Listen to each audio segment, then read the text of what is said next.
Buenas tardes a todos. Les agradecemos su presencia hoy en esta mesa temática centrada en el potencial de los instrumentos económicos públicos para financiar proyectos regionales en cambio climático. Para esta mesa tenemos a 4 ponentes. Primero, el señor Edgar Pebe, que es director ejecutivo de MINAM-CAF. También al señor Oscar Segovia, que es el gerente regional de recursos naturales de la región Tacna. Al señor Richard Talavera, el coordinador del programa de segregación en La Fuente de la Municipalidad Distrital de Alto Selva Alegre. Y a Pedro Alarcón, que es especialista de la Unidad de Gestión de Oportunidades Económicas de FONCODES. Sin más, voy a darle la palabra al señor Edgar Pebe. Los ponentes han preparado presentaciones basadas en 4 preguntas que se le compartió antes. La primera se centra en los criterios para escoger los instrumentos a utilizar. La segunda son los retos para acceder a los instrumentos escogidos. La tercera es cuán determinante fue la condición de cambio climático en la formulación de los proyectos. Y la cuarta, el potencial de los gobiernos regionales y locales para aprovechar los instrumentos existentes. Bien, buenas tardes a todas y a todos. Tal como me presentaron, soy Edgar Pebe, el director ejecutivo del programa MINAM-CAF.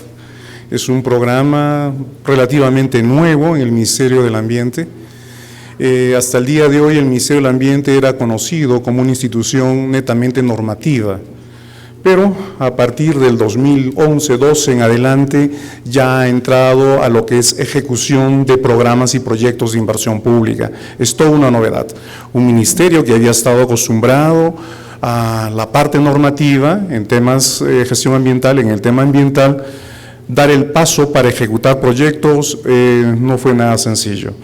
No tenemos la experiencia del Ministerio de Transportes, de Vivienda, de Agricultura, que llevan una larga tradición en ejecución de proyectos. Pero ahí estamos.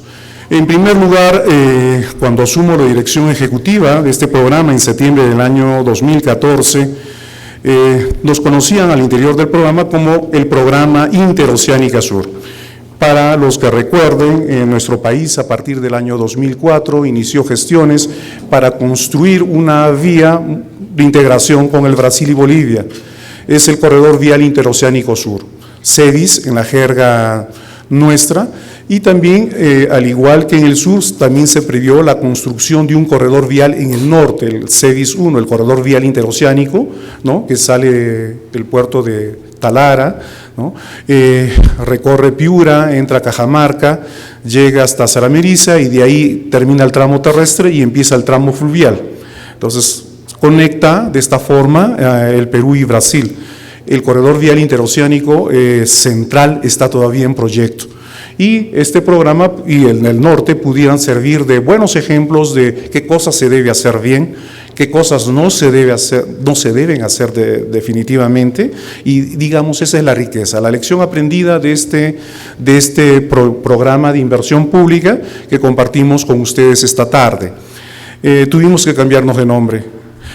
Programa Interoceánica Sur, teníamos como homónimo un programa, el concesionario, quien finalmente construyó y se encarga de administrar, operar y mantener este tramo de la carretera vial interoceánica del corredor, se llama también Corredor, Interoceánica Sur, pero está a manos de Odebrecht. Entonces, en la zona de trabajo había una confusión.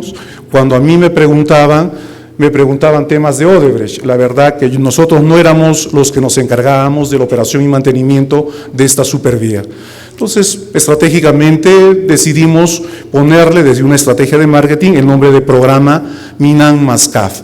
Esto surge porque este programa tuvo una primera etapa que corrió del año 2006 al 2009, ¿no?, y terminó mientras se construía esta vía. La vía recién se termina en el 2011 y bueno, CAF, que era uno de los financiadores del proyecto, dijo que era necesario financiar una segunda etapa porque justamente querían ver cuáles son esos efectos indirectos, positivos y negativos que tiene una vía de estas características en un país como el nuestro.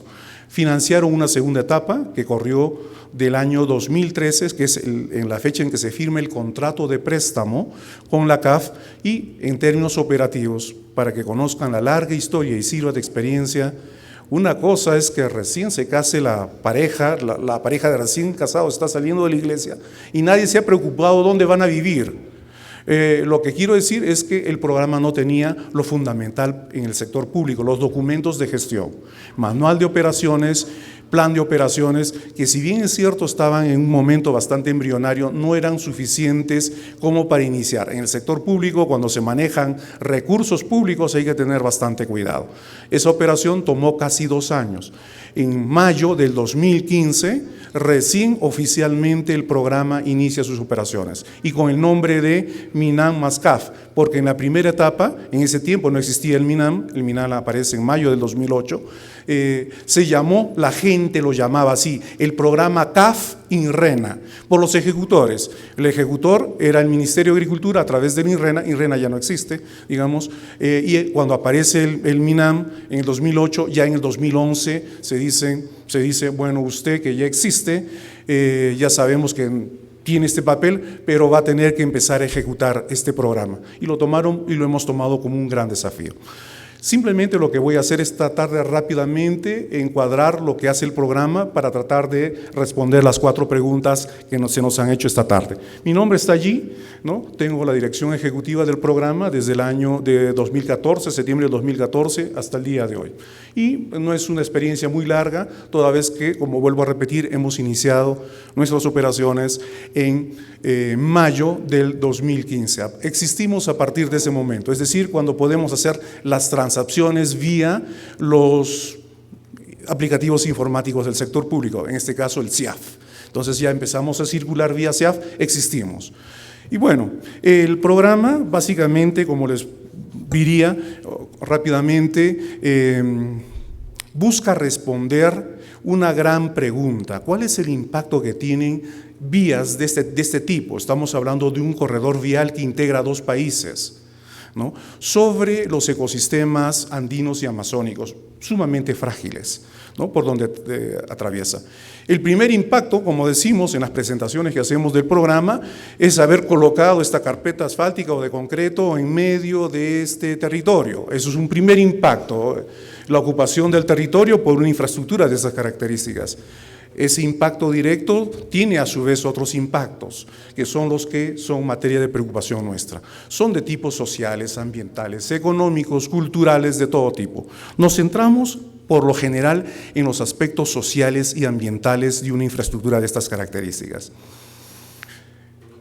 Si algunos de ustedes conocen el punto de Iñapari, el pueblo de Iñapari en el Perú, está en la esquinita de Madre de Dios, es el último pueblo que tenemos o ciudad que tenemos en el Perú. De ahí ya viene a San Francisco de Asís, en Brasil.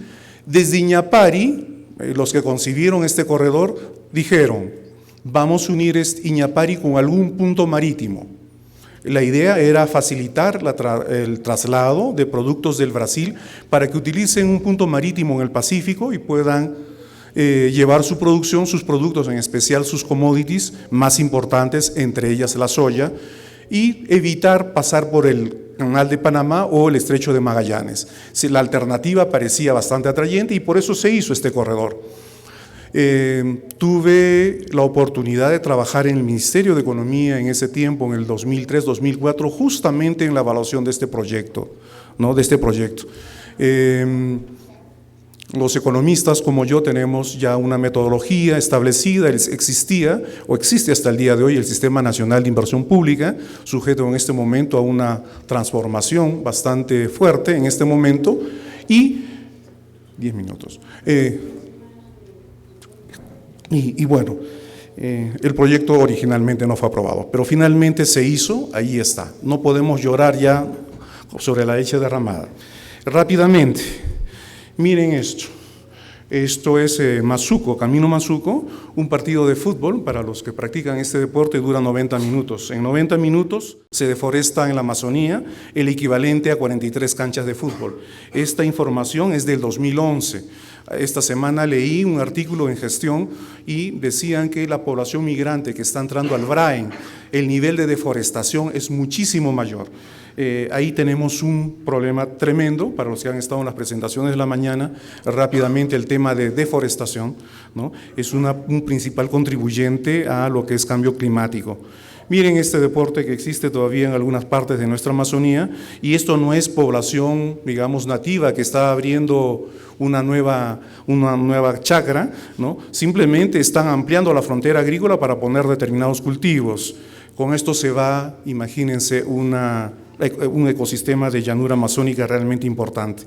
La quema de bosques es una causante de emisión de gases de efecto invernadero que influyen en el cambio climático. Miren esto, en la supervía que hemos hecho ya aparecieron estos lugares, son botaderos informales. Las vías también sirven para que ocurra esto. Si van desde Puerto Maldonado a Iñapari van a encontrar ya no problemas de esta magnitud, sino cerros ya de residuos sólidos, en especial por la aparición de los papayeros que se han empezado a asentar en esta parte de nuestro país. Y bueno, la propia descomposición orgánica de estos residuos sólidos y la quema de ellos genera metano, que es 21 veces, le ponemos poderoso, sino más peligroso que el propio dióxido de carbono, CO2. Miren, ese es el nevado Ausangate, para los que son de Cusco, es un apu. El deshielo, miren, la desaparición de la cobertura de nieve, de hielo, ha desaparecido. Los glaciares de la parte andina han retrocedido 22% en los últimos 25 años. ¿A qué equivale esto? Al consumo de 10 años de agua de las poblaciones altoandinas. Y bueno, aquí tenemos al río Tunguimayo, esto es en Camanti, en Cusco, ¿no? La conclusión de estas fotografías tiene que ver con el papel importante que tienen los bosques y en las lluvias locales, ¿no? El proceso de evapotranspiración, cuando hay deforestación masiva ya no se corta este ciclo. Entonces esto contribuye a las condiciones climáticas, ¿no? A los efectos negativos que tienen estos efectos en la Amazonía, en llanura amazónica. Esto existe, aquí no hay nada de Photoshop.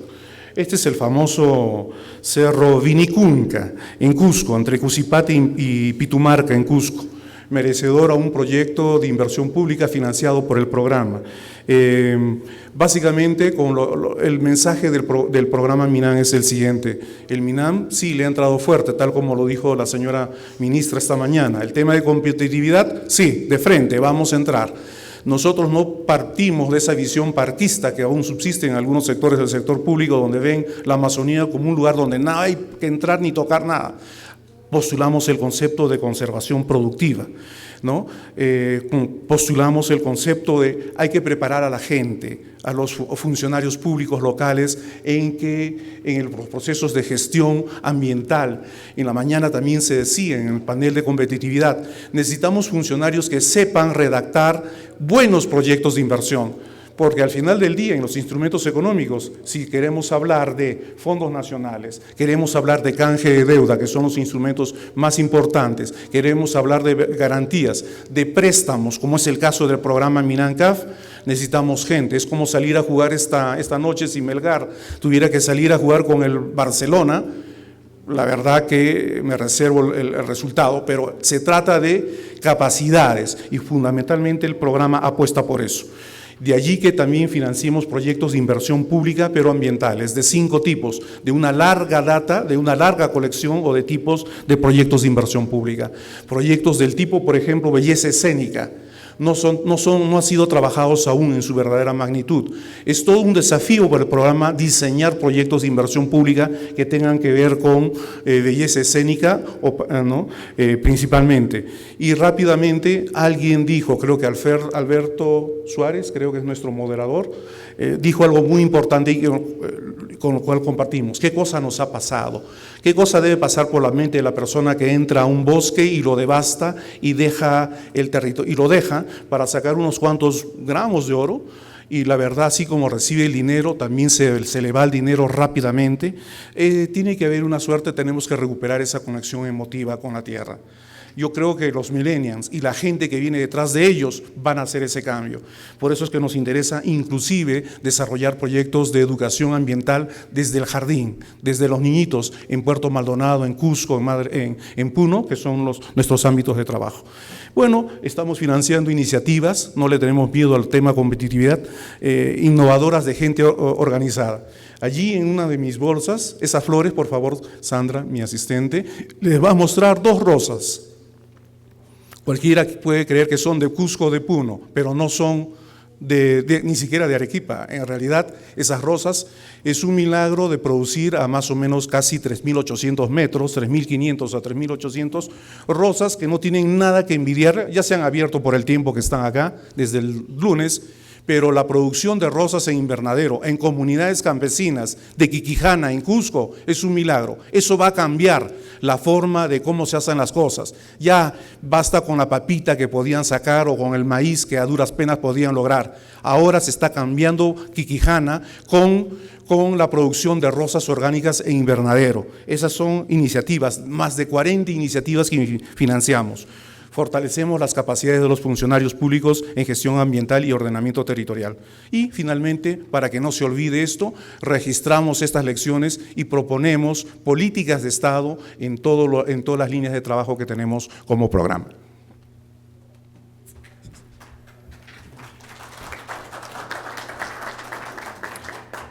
Gracias, Edgar, por la ponencia. Voy a recordarles, todos tienen frente a ustedes papeles en los que pueden escribir preguntas. Va a haber gente recogiendo sus preguntas y vamos a tener la ronda de preguntas al final de las 4 ponencias. ¿Okay? La siguiente persona es Óscar Segovia. Invitamos para que dé su presentación. Bueno, en primer lugar, agradecerles la presencia en este momento. Mi nombre es Óscar Segovia, soy el gerente de Recursos Naturales del Gobierno Regional de Tacna, y en la presentación que hizo José Luis Ruiz, el asesor del MINAM, mencionó él justamente estos nuevos mecanismos de apalancamiento de fondos, en este caso del sector público, y él mencionó que Procompite justamente era uno de los mecanismos que también podía servirnos a nosotros para poder apalancar justamente este financiamiento. Yo les voy a contar en realidad lo que hicimos en Tacna. En Tacna ya lanzamos un Procompite y en realidad vendría a ser el ejemplo de lo que él manifestó más temprano.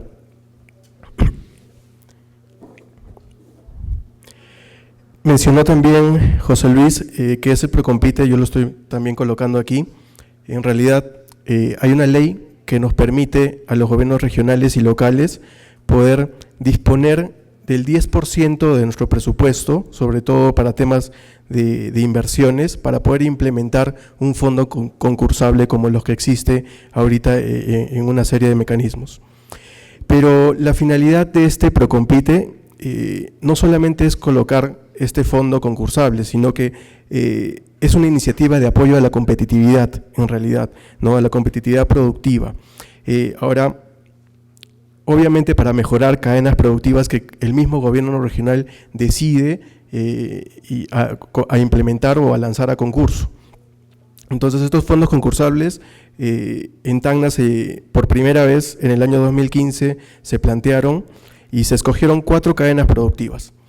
Se destinó solamente 2 millones de soles como una primera iniciativa, no fue un monto muy grande, y se designó o se distribuyó en 4 cadenas productivas: recursos hidrobiológicos, confecciones textiles, carpintería de madera, camélidos sudamericanos. Pero hasta allí no hay nada novedoso, o sea, sigue siendo un Procompite, sigue siendo dentro del marco de la ley, y esto no nos habla en realidad de dónde entra el tema de cambio climático aquí, ¿no? Y este es lo que coloco al final. Es una de las frases que el gobernador regional de Tacna hace justamente en el lanzamiento del Procompite en julio del 2015. Y él menciona que vamos a crear poco a poco, de una manera sostenida, el objetivo es que los peldaños de nuestra escalera no se acaben nunca. Entonces, teniendo ya la aprobación de contar con un Procompite regional, que ya de por sí es complicado contar con esa decisión, se pretendió darle una connotación especial a este Procompite. y lo llamamos Procompite Verde. ¿Por qué? Porque se decidió que un porcentaje de estos 2 millones, o sea, no todo, sino un porcentaje de estos 2 millones que fue el 20%, destinarlo, del monto total, destinarlo a proyectos ecoproductivos o a planes de econegocios, ¿no? Como ya también lo hemos venido mencionando. Entonces, más o menos se estaba previendo que 400.000 soles de este monto total iban a ser para proyectos de esta índole. Entonces, se planteó formular planes de econegocios en función a estas 4 cadenas. Si volvemos a las 4 cadenas nuevamente, estamos hablando de recursos hidrobiológicos, confecciones textiles, carpintería de madera y camelios sudamericanos. ¿En dónde de estas 4 cadenas podríamos entrar directamente a formular planes de econegocios? Entonces, el Procompite Verde se da como una iniciativa del gobierno regional con el objetivo de desarrollar y financiar este tipo de proyectos, ¿no? Que obviamente aporten al desarrollo sostenible y a la conservación de la diversidad.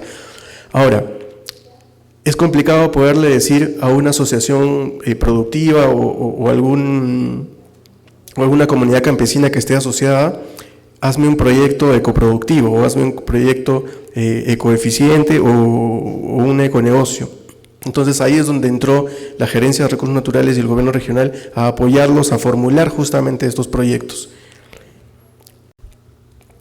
Entonces, luego ya tomada la decisión de hacer estos proyectos en el marco del Procompite, participamos de una reunión macrorregional en Lima, propiciada por el proyecto PRONAM, ¿no? De Profonampe, y allí tuvimos una reunión con los del MEF. Entonces se les propuso a los del MEF, podemos hacer esto en nuestra región, es algo que ustedes podrían tranquilamente validar, ¿no? O poder apoyar en un futuro. Y ellos manifestaron abiertamente que sí, inclusive se llegó a firmar un acta. Entonces esto es un hito importante, ¿no? Que justamente el MEF ya coloca ahí, ¿no? Que está asumiendo estas iniciativas de diferentes regiones para asegurar fondos del Procompite bajo esta connotación ambiental o verde. Bueno, parte de la noticia, entonces comienza a salir que Tacna asegura fondos para el Plan de Conservación y Desarrollo Sostenible. Otras noticias que circulaban por ahí, que nos hacían, en realidad, todavía no habíamos empezado a generar, a entrar de lleno al Procompite, pero ya teníamos el reto grande de justamente manejar una convocatoria a este nivel. ¿Qué se hizo? Como primer paso, para darle la connotación de verde, es que se construyó criterios de evaluación, los criterios de evaluación y calificación en las bases de ese Procompite. Ahí son solamente 3 ejemplos en función a las bases, por ejemplo, calidad, estrategia y experiencia. Se colocó que la estrategia empleada se respalda en 3 o más experiencias exitosas, de las cuales al menos una haya generado una recuperación y conservación de ecosistemas. Y así, como ustedes pueden ver, construimos bases y criterios que tenían una puntuación especial a proyectos que se presentaban en función a considerar la variable ambiental. Y ahí está Tacna. Bueno, lo que vemos de verde es el potencial hídrico que tiene ese mapa. Son todas las actividades que se dan en nuestra zona altoandina. Y uno de los criterios que escogimos y que le dimos más puntuación y que para nosotros era importante trabajar es que no solamente los proyectos se den en la zona altoandina, donde tenemos todas esas actividades, ¿no? Y son parte de las cadenas productivas que se habían priorizado en su momento. Y es que están y calzan justo con el área de conservación regional. En Tacna tenemos un área de conservación regional, es la única área natural protegida, y eso fue uno de los criterios que se colocó también en las bases de este Procompite. Y esos son los proyectos ganadores. Después de una serie de elecciones y una serie de cosas, 18 proyectos fueron los beneficiarios en total, de los 2 millones que les manifiesto. Y 5 proyectos fueron proyectos verdes en el ámbito, y se dieron en el ámbito del área de conservación regional Vilacota-Maule. Ese es el nombre de los proyectos, y como ustedes pueden ver, por ejemplo, el primero, mejoramiento de la capacidad productiva de vicuña, de la Asociación de Criadores de Vicuñas de Cayapuma, de la comunidad de Maure. El otro tiene que ver con fibra de alpaca, El otro tiene que ver con un incremento de rentabilidad de fibra y carne de alpaca, cultivo de truchas, de una asociación y otra en una represa. En total, se llegaron a apalancar 565.000 soles. Superamos el 20% inicial que habíamos previsto. Esos son los ganadores. ¿Y qué buscaban los proyectos? Esto es muy rápido y está sacado de los proyectos en sí, no es algo que yo haya colocado. Por ejemplo, uno de ellos, el de Vicuña, buscaba el aprovechamiento de especies silvestres con mejor adaptabilidad a su entorno, reduciendo el impacto sobre ecosistemas altoandinos, bofedales, etc. El tema de truchas, obviamente hacerlo bajo una producción controlada como alternativa económica frente a la vulnerabilidad alimenticia de los camelios sudamericanos a consecuencia de la desertificación, obviamente por falta de lluvias, e impulsar un manejo eficiente del agua para todo el proceso de crianza de truchas. Un adecuado manejo de especies de ganado doméstico, obviamente había que plantear en el proyecto en sí, incorporar técnicas de rotación de bofedales, hacer uso eficiente de la vegetación, desarrollar faenas para los canales rústicos y zanjas de infiltración, por ejemplo. Este tipo de cosas en un proyecto productivo no se consideraban. La gente de la zona y los asociados allí llevan a cabo su actividad ganadera, ¿no? Entonces, el plus de este proyecto y el tema adicional y el tema ambiental justamente está en estas cosas, en que ellos incorporen a su actividad variables ambientales, como el tema de canales rústicos, zanjas de infiltración, manejar el recurso hídrico, manejar la cobertura vegetal, que antes no lo colocaban, ¿no? Y termino con esta diapositiva para mostrarles que en realidad lo del Procompite Verde en Tacna no parte de una idea aislada, sino viene siendo parte de un proceso llevado a cabo en el marco de incentivar actividades económicas con esta variable ambiental. Y esto, este es un programa de actividades económicas sostenibles como se dan en todas las áreas naturales protegidas, se hizo en la CR Vilacota Maure y que fue el punto de partida para después hacer un escalonamiento a lo que hoy tenemos como Procompite Verde en Tacna, ¿no? En realidad estamos hablando del lema que dice este interclima, que es competitividad y desarrollo frente al cambio climático. Muchas gracias.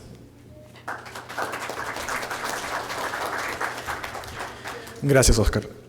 Quiero recordarles a los panelistas que tienen 10 minutos, entonces tratemos de cerrar un poco más rápido. Sé que comenzamos un poco tarde, pero también queremos darle tiempo a la audiencia a tener preguntas, ¿ok?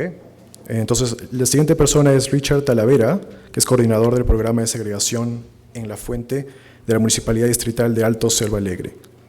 Buenas noches ya. ¿Qué hora es? Sí, buenas noches. Mi nombre es Richard Talavera, soy abogado y bueno, trabajo en la Municipalidad de Selva Alegre y quiero compartirles un poco cómo hemos ido utilizando el plan de incentivos a través del tiempo para potenciar el trabajo de segregación en La Fuente. El programa en sí empezó en el año 2011. Empezamos analizando un tema específico que era ver cómo estaba distribuido o cómo se estaba desarrollando el trabajo de segregación en La Fuente, muy aparte del tema de limpieza pública, ver quiénes trabajaban, el tema de los botaderos informales, las personas, cuál era su mecanismo. Empezamos formando, bueno, se empezó en esa época, yo no estaba en la municipalidad, se empezó formando un grupo de especialistas que determinaron que en el botadero informal que tenía Selva Alegre hace años, había una persona, un capataz que contrataba alrededor de 20 personas que iban y hurgaban en condiciones infrahumanas en los residuos sólidos para poder recolectar los materiales que se pueden reciclar y poderlos negociar. Esta persona los transportaba, los llevaba y les pagaba su jornada diaria. No tenían implementos de seguridad, no conocían bien lo que eran los peligros de manejar los residuos sólidos y bueno, se enfrentaban a varias enfermedades que estaban totalmente expuestos. Como les comentaba, se pudo localizar, pueden apreciar la imagen.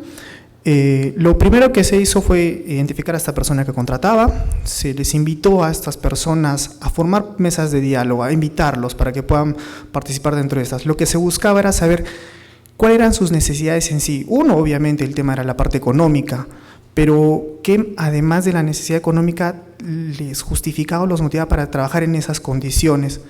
Se determinó uno que era la carencia de estudios, lo complicado que es acceder a un trabajo, y este trabajo, por decirlo así, les ofrecía la facilidad de que en un punto exacto recolectar el suficiente material, porque tenían todo a disposición, y poderlo negociar en ese mismo día. Ellos ganaban alrededor de cada uno 80, 60 soles diarios, por alrededor de 8 horas de trabajo en esas condiciones, y eso les servía para poder sobrevivir. Era un poco complicado poder empezar este programa. Se les invitó a estas 20 personas y solo asistieron alrededor de 6 u 8 personas a las mesas de diálogo. Se comenzó a tratar, a ver, además de si es que se les podía motivar por la parte de capacitación, ver cómo poder cambiarles la idea. El trabajo de segregación de la fuente, como muchos saben, las personas que están acá sentadas, es bien complicado porque involucra varios factores. Los vecinos, que es prácticamente la persona que tiene en sí los residuos para poderlos disponer, el tema del tema de barrio de calles, la decisión política en sí para apoyar, porque no es un programa fácil. Después de estas mesas de negociación y poder saber cuáles eran sus necesidades, se les ofreció hacer trabajos en sí. Tenemos una foto actualizada, bueno, ahí tenemos alguna parte de los recicladores que la forman, pero nosotros empezamos con 2 recicladores en el año 2011. 2 recicladores que aceptaron y se les capacitó, se les hizo un tema de inversión, se analizó bien a las personas y a los perfiles de personas que podían capacitarlos en el tema de manejo de residuos sólidos, saber cómo poder trabajar, no meterse en sí cuando encuentran pequeños grupos de basura y poder escarbar para poder sacar más material. La idea era cambiarles esa idea, la idea era darles un trabajo digno, el trabajo digno de poder recolectar residuos sólidos, que es una actividad noble por el tema de lo que ahora se está viviendo, el impacto climático, el tema de la labor en sí, de poder reutilizar, reciclar y segregar, que son parte importante de nuestro programa. En este cuadro podemos apreciar más o menos cómo empezó la municipalidad. Tenemos el número de predios inscritos en el año 2011, la cantidad, el porcentaje de participación de las viviendas, los habitantes y bueno, los pesos se va desglosando. Estos 2 recicladores cuando empezaron obviamente tenían un poco de timidez, vamos a decirle, para poder afrontar a la población. La población es un poco reacia a aceptar este tipo de programas porque como ellos disponen, algunos negocian sus residuos. Nosotros no compramos residuos, el programa en sí correctamente prohíbe la compra. Lo que se busca es que el vecino entre en conciencia y pueda otorgar sus residuos. Adicionalmente a ello se tuvo la decisión de que apoyaran 9 promotores ambientales, 2 recicladores, 9 promotores correctamente capacitados, con facilidad de palabra y con la actitud de poder entablar una conversación, un diálogo con la población. Se empezó a hacer el trabajo, fue difícil porque obviamente estas personas que salían de los botaderos informales se enfrentaban a la dura realidad de lo que era ya no ganar lo que tenían, sino tenían que ampliar, tenían que luchar y les costaba más. Se le pudo emplear el trabajo, se ha ido desarrollando se ha implementado. Actualmente ya contamos con 12 recicladores y 2 asociaciones correctamente formalizadas. Se ha ido mejorando y potenciando, pero ya el tema no va solamente de los residuos y los vecinos, sino también hay que mejorar la calidad de vida de la ciudadanía. ¿Qué es lo que se ha visto y qué es lo que se ha prevenido o analizado? Implementar contenedores diferenciados, contenedores para residuos sólidos originados en viviendas. Ojo, no se puede arrojar compostaje en ellos. El tema del material reciclado, como pueden apreciar lo que es la tapa amarilla, y el tema de los contenedores soterrados. Mejora el tema de recolección. Muchas personas podrían decir que con este plan se buscó lo que es reducción del tema de la emisión de residuos o el tema del trabajo que se realiza en calles. No, se ha aumentado. ¿Por qué? Porque ahora la población ya no arroja sus residuos a la calle. Ya todo está contenerizado y el trabajo se ha aumentado. Ahora lo que se busca es cambiarles el chip de que utilicen correctamente los contenedores. Para mejorar ello, se ha implementado un lavacontenedores para ya no generar puntos infecciosos. Y bueno, esto es más o menos un cronograma de gastos. Selvaler es un distrito periférico que tiene torrenteras. Antes se arrojaba y los desechos. Acá tenemos un cuadro de cómo se ha ido reduciendo las campañas de limpieza de torrenteras en campaña de lluvias y lo que se realiza todo el año. El impacto ha sido positivo. Se puede decir que prácticamente gracias al plan de incentivos y al trabajo que se ha ido desarrollando se puede hacer un trabajo ecosostenible y con vistas a mejorarlo. Eso sería todo. Muchísimas gracias. Y ahora Pedro Alarcón, que es el especialista de la Unidad de Gestión de Oportunidades Económicas de Foncodes. A ver, de todo, muy buenas noches. Me llamo Pedro Alarcón. Soy el coordinador de enlace entre Foncodes y el Programa de Adaptación al Cambio Climático en el marco del proyecto Hakuwiña y Noa Hayatay. Me han dado 8 minutos, voy a pasar un poco rápido, pero me gustaría explicarles en sí lo que es este proyecto. Es un proyecto bien interesante que demora 3 años en territorios de economía de subsistencia. Y bueno, el título que le he colocado es Hakuwiña, una experiencia de inclusión económica, incorporando criterios de adaptación al cambio climático. ¿Dónde nos ubicamos? Foncodes está dentro de los programas sociales del Ministerio de Desarrollo e Inclusión Social y su política dentro de los programas de desarrollo es la inclusión económica. Entonces, Foncodes va a promover proyectos de desarrollo económico y de inclusión de las familias en extrema pobreza y pobreza, ¿no? Bueno, el proyecto en sí, el proyecto es un programa presupuestal orientado a la generación de oportunidades económicas en hogares rurales con economías de subsistencia y dedicados a la agricultura familiar. El objetivo es desarrollar capacidades productivas y emprendimientos en hogares rurales de extrema pobreza que le permita generar y diversificar sus ingresos y mejorar su acceso a la seguridad alimentaria. Es importante resaltar esto, dado que la agricultura familiar en el país representa el 99% de todos los agricultores. Entonces, el proyecto tiene bastante impacto dentro de los territorios. Actualmente estamos en 20 departamentos, en 121.000 hogares, y lo que brindamos fundamentalmente son activos, capacitación y asistencia técnica, en 4 componentes.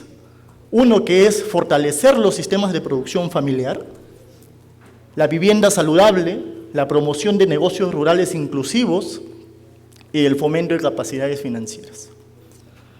Dentro de cada componente, las tecnologías que en promedio desarrollamos es sistemas de riego tecnificado a nivel familiar, biohuertos, abonos orgánicos, manejo de crianza de animales menores, cultivos andinos, y en vivienda saludable lo que es la cocina mejorada, el agua segura y manejo de los residuos sólidos. Y algo también interesante dentro de la experiencia es el acondicionamiento de los espacios de vivienda. ¿Qué significa esto? Significa que en la sierra nosotros enseñamos a las personas, a las familias, a mejorar sus condiciones de habitabilidad. Sacamos los animales fuera de la vivienda, los ponemos en sitios especializados, ¿no? Separamos la relación padres-hijos dentro de los cuartos, es bien interesante. La promoción de los negocios rurales se refiere a algo parecido a lo que se explicó acá, que el Procompite, pero en chiquito. Son asociaciones que tienen una idea de negocio y entre 5 y 6 familias se asocian para competir por un promedio de 7.500 nuevos soles. No se les exige registros, los registros y las actividades que se les exigen en el Procompite, ¿no? Fundamentalmente son públicas, ahí entra lo que se dijo en la plenaria, los comités de asignación de recursos locales. Bueno, y el fomento de capacidades financieras es que les enseñamos a ahorrar. Esta experiencia maneja 3, 4 enfoques y me parece que son los enfoques que han dado éxito al proyecto.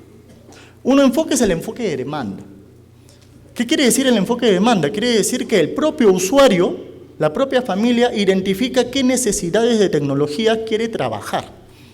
Nosotros no venimos y le imponemos que desarrolle tal tecnología o que desarrolle tal práctica. Ellos eligen y por tanto a la hora que eligen se sienten motivados para desarrollar la práctica. El otro enfoque es el enfoque agroecológico, que es el que nos involucra en esta temática, ¿no? Cómo nosotros desarrollamos tecnologías de bajo costo, flexibles, que permitan a la vez manejar un enfoque de protección medioambiental y que obviamente eso repercute directamente en las familias, dado que el clima o las variaciones del clima van a impactar fundamentalmente en el rendimiento y en los ingresos de las familias rurales. Entonces, el tema medioambiental dentro de la agricultura, considerando que el 99% son agricultores de subsistencia, entonces es bastante significativo. El tema de género y el tema de interculturalidad. Bueno, en el tema de género consideramos eliminar las disparidades entre hombres y mujeres, y en el tema intercultural es el tema de recoger los saberes locales. ¿Qué quiere decir recoger los saberes locales? Nosotros no venimos con una concepción de ingenieros a enseñarles a las familias a cómo producir mejor, sino que recogemos los expertos, los mejores campesinos del territorio, los capacitamos y a través de ellos promovemos lo que son las tecnologías productivas. Entonces se desarrolla capacidades en el propio idioma, con la misma cultura, con las costumbres, y eso es algo innovador dentro del Estado, ¿no? De la política social peruana. Voy a centrarme en lo que es el núcleo ejecutor dentro del proyecto Jacuwiña. También se dijo que en la plenaria que nos antecedió, el modelo núcleo ejecutor, y este es un modelo clave, porque es lo que nos va a permitir no solamente implementar, sino lo que nos va a permitir la sostenibilidad del proyecto en los territorios rurales. Si ustedes observan, el núcleo ejecutor va a ser una agrupación de familias, entre 100 y 400 familias, o sea, es una organización de primer y segundo nivel. Primer nivel, 100 familias, segundo nivel, 400 familias. Y cada una, en asamblea comunal, escogen a sus directivos, escogen quiénes van a gestionar los recursos. Foncoles no gestiona recursos, lo gestionan las propias comunidades, en sus asambleas eligen a sus consejos directivos y estos consejos directivos son los que implementan el proyecto durante los 3 años. He puesto ahí más o menos cómo es la figura. Foncoles supervisa, acompaña, brinda asistencia técnica y ellos son los que implementan en realidad la propuesta. La segunda pieza clave de esta experiencia es el trabajo o metodología de campesino a campesino, que es lo que les estaba diciendo en base al enfoque de interculturalidad, que es el actor Yachachic. El Yachachi es el campesino experto que sabe y enseña tecnologías. Y por tanto, la tecnología que nosotros implementamos, o mejor dicho, los activos que nosotros implementamos, se vuelven medios. Y lo fundamental es el desarrollo de capacidades. Lo que decía mi expositor ¿cómo te llamas? Disculpa. Richard, que es cambiarles el chip, ¿no? Nosotros buscamos que a través de los yachachis las familias generen buenas prácticas agropecuarias, tratando de cambiar sus formas de producir a través de sus propias costumbres.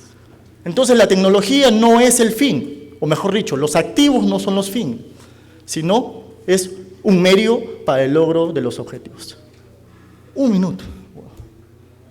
Bueno, voy a pasar rápido. Ahí tenemos las tecnologías que desarrollamos: pastos, fitotoldo, abono orgánico, biohuerto, riego por aspersión, cocina mejorada, negocios inclusivos, fomento de capacidades financieras. Disculpa, ¿me puedes dar 5 minutos? Lo que pasa es que...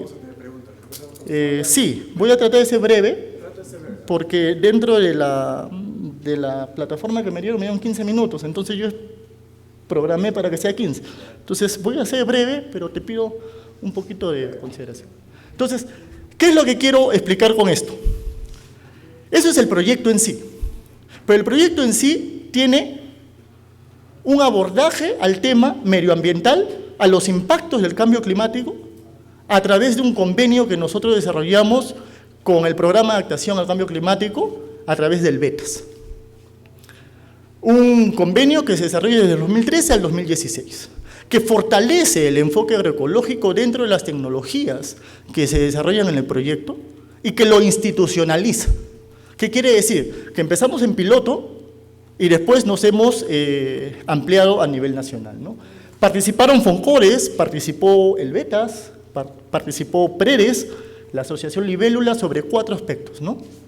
Uno es capacitación a los equipos técnicos, tanto FONCODES como las regiones, las unidades territoriales de los departamentos, asistencia en campo y acompañamiento a estos expertos locales sobre temas de impacto ambiental, incorporación de estos criterios en instrumentos de gestión, en nuestras guías, en nuestros procedimientos de cómo nosotros vamos a desarrollar la propuesta del Haku Wiña, y lo otro es el monitoreo del impacto adicional.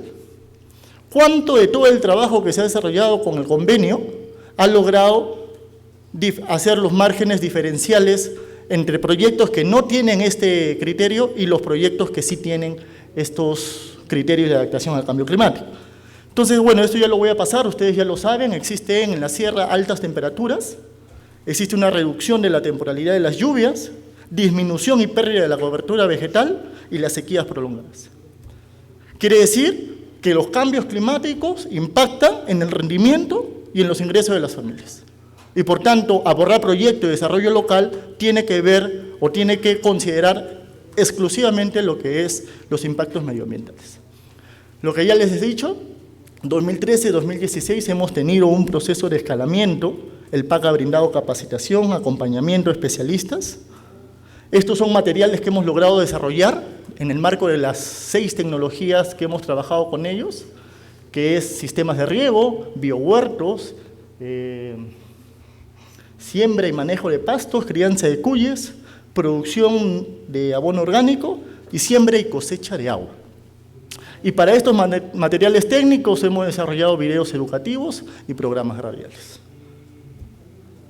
Bueno, quiero explicar ya para terminar una experiencia de estas actividades innovadoras dentro de lo que es FONCODES, porque nos permitió a nosotros escalar en nuestro marco de tecnologías que ofertamos, que es el tema de la siembra y cosecha de agua.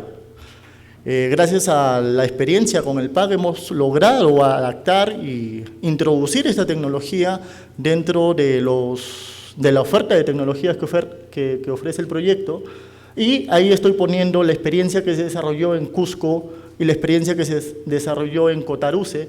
Esas son las cochas que se han logrado. Hemos logrado al final tener 242 sistemas integrales de siembra y cosecha de agua a través de concursos en pocos meses.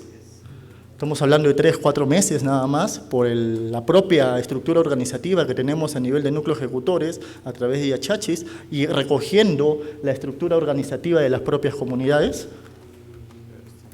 Ya. Y voy a terminar, ya que me cortan, con las conclusiones. 4 conclusiones. La fundamental es que el proyecto Haku Wiña es un proyecto que puede ser replicado por los gobiernos locales y las organizaciones privadas. Esta experiencia se puede adoptar a nivel territorial y ya hay gobiernos locales y empresas privadas que lo están recogiendo. La incorporación de criterios de adaptación al cambio climático en el ámbito local debe estar enmarcado en las necesidades económicas y culturales de los usuarios. Nosotros, para promover lo que es adaptabilidad al cambio climático, tenemos que promoverlo recogiendo estas necesidades. No podemos desligarlas, porque si no, no se vuelven sostenibles. Tercero, toda inversión de desarrollo e inclusión debe estar en el marco de una estructura organizativa local. Eso también es algo obvio, ¿no? O sea, no podemos entrar con una propia estructura cuando las comunidades tienen su propia dinámica, sus propias costumbres y sus propias formas de tomar decisiones. Y cuarto, un elemento novedoso fue el tema de la tecnología de siembra y cosecha de agua. Muchas gracias, espero haber sido un poco didáctico, perdonen la premura. Gracias. Nos disculpamos porque comenzamos tarde, así que tengo las preguntas que ustedes han formulado. Las preguntas están dirigidas a una persona en particular, así que lo que vamos a hacer es, vamos a dárselas a la persona y vamos a, al final, si ustedes, las 4 personas que escribieron preguntas, pueden venir para que nos den sus nombres, para que puedan darle una respuesta, porque en este momento tenemos que regresar al plenario. La señora Rosa Morales va a dar un resumen del día. Entonces, le agradecemos su presencia hoy, lamentamos que sea una premura, pero queríamos darle la oportunidad a los 4 panelistas de exponer sus ideas. ¿Okay? Bueno, no sé si ustedes tienen, les puedo dar 30 segundos a cada uno para que, si quieren cerrar en alguna cosa más. ¿No? Ok. Bueno, entonces gracias a todos y por favor les pedimos dirigirse al plenario para el resumen del día. Gracias.